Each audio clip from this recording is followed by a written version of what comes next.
മുഖ്യമന്ത്രി പിണറായി വിജയന്റെ കുടുംബം മൊത്തത്തിൽ പറ്റിപ്പ് ഫാമിലി. മുഖ്യമന്ത്രിയുടെ ഭാര്യയും മക്കളും കക്കുകയാണെന്ന് തുറന്നു പറഞ്ഞ് രംഗത്തെത്തുകയാണ് പി സി ജോർജ്. ജനപക്ഷം പാർട്ടി വിട്ട് പി സി ജോർജ് ഇക്കഴിഞ്ഞ ദിവസം ബിജെപിയിൽ ചേർന്നതിന് തൊട്ടു പിന്നാലെയാണ് മുഖ്യമന്ത്രി പിണറായി വിജയന്റെ കുടുംബത്തിനെതിരെ രൂക്ഷ വിമർശനവുമായി രംഗത്തെത്തുന്നത്. പോപ്പുലർ ഫ്രണ്ടാണ് മുഖ്യമന്ത്രിക്ക് പിന്തുണ നൽകുന്നതെന്നും മോദിയുടെ ഔദാര്യമില്ലാതെ ഇനി കേരളത്തിന് രക്ഷയില്ല എന്നുമാണ് പി സി ജോർജ് പറഞ്ഞുവെക്കുന്നത്. ഇക്കഴിഞ്ഞ ദിവസം ബിജെപിയിൽ ചേർന്നതിന് പിന്നാലെ നൽകിയ അഭിമുഖത്തിലാണ് പി സി ജോർജ് പിണറായി മുഖ്യനെതിരെ ആഞ്ഞടിക്കുന്നത്. കേരളത്തിൽ ഇപ്പോൾ ജീവിക്കാൻ കഴിയാത്ത സ്ഥിതിയാണ്.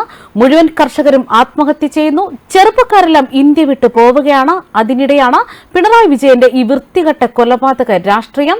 കേരളത്തിൽ എത്രമാത്രം RSS BJP പ്രവർത്തകർ കൊല്ലപ്പെട്ടു? ഇതെല്ലാം പിണറായിയുടെ അറിവില്ലാതെ നടക്കുമെന്ന് തോന്നുന്നുണ്ടോ എന്നാണ് അദ്ദേഹം ചോദിക്കുന്നത്. 200ഓളം RSS പ്രവർത്തകർ കൊല്ലപ്പെട്ടു. അതിൽ പലതും പോപ്പുലർ ഫ്രണ്ട് വർഗീയവാദികൾ ചെയ്ത കൊലപാതകമാണ്. ഇതിനെല്ലാം നേരിടണമെങ്കിൽ ശക്തമായ ഭരണം വരണം. പിണറായി വിജയന്റെ പിന്തുണയോടെയാണ് ഇതെല്ലാം തന്നെ നടക്കുന്നത്. പിണറായിയുടെ ഭാര്യയും മകനും എല്ലാം തന്നെ കക്കുകയാണ്. അതിന് കൂട്ടുനിൽക്കുന്നത് ഈ പോപ്പുലർ ഫ്രണ്ട് ഭീകരരാണ്. മുസ്ലിം കമ്മ്യൂണിറ്റിയെ ഇവർ വിലക്കെടുക്കുകയാണ് ചെയ്യുന്നത്.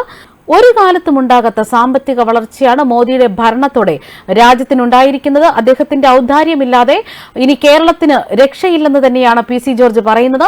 അതേസമയം ഇക്കഴിഞ്ഞ 2 മാസമായി നടക്കുന്ന ചർച്ചയുടെ അടിസ്ഥാനത്തിലായിരുന്നു ഇക്കഴിഞ്ഞ നാളിൽ ബിജെപിയിൽ പി സി ജോർജ് ചേർന്നിരിക്കുന്നത്. പാർട്ടി ആവശ്യപ്പെട്ടാൽ പത്തനംതിട്ടയിൽ താൻ മത്സരിക്കുമെന്നാണ് അദ്ദേഹം പറയുന്നത്. ഇക്കഴിഞ്ഞ ദിവസമാണ് പി സി ജോർജ് ജനപക്ഷം പാർട്ടി വിട്ട് ബിജെപിയിലേക്ക് ചേർന്നത്. ഈ ദിവസം കേരള രാഷ്ട്രീയത്തിലെ വളരെ പ്രധാനപ്പെട്ട ദിവസമെന്ന് ചൂണ്ടിക്കാണിക്കുകയാണ് ബിജെപി ദേശീയ സെക്രട്ടറി വക്താവുമായ അനിൽ ആന്റണി. കേരളത്തിലെ റോമൻ കത്തോലിക്ക വിഭാഗത്തിൽ നിന്നുള്ള പ്രധാനപ്പെട്ട നേതാവാണ് പി സി ജോർജ് എന്നും അദ്ദേഹം ചൂണ്ടിക്കാട്ടി. സംസ്ഥാനത്ത് കമ്മ്യൂണിസ്റ്റ് സർക്കാർ നടത്തുന്ന അഴിമതിക്കും സ്വജനപക്ഷപാതത്തിനുമെതിരായി വിട്ടുവീഴ്ചയില്ലാത്ത പോരാട്ടം നടത്തിവരുന്ന നേതാവാണ് പി സി ജോർജ് എന്നാണ് കേന്ദ്രമന്ത്രി വി മുരളീധരൻ വ്യക്തമാക്കിയത്. കേരളത്തിൽ കോൺഗ്രസ് CPM-ഉമായി അഡ്ജസ്റ്റ്മെന്റിലാണെന്നും അദ്ദേഹം ആരോപിച്ചു.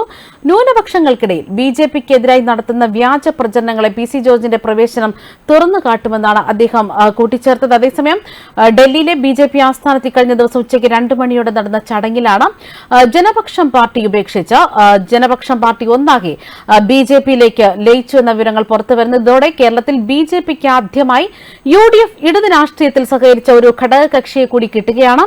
BJP-യിൽ പി സി ജോർജ് എത്തിയതോടെ ഇനി പഴയ ജനപക്ഷം പാർട്ടി ഉണ്ടാകില്ല. ജനപക്ഷം പാർട്ടി ഒന്നാകെ BJP ലയിച്ചിരിക്കുന്നു. താമരയാണ് ഇനി ചിഹ്നമെന്നുമാണ് പി സി ജോർജ് വ്യക്തമാക്കിയത്.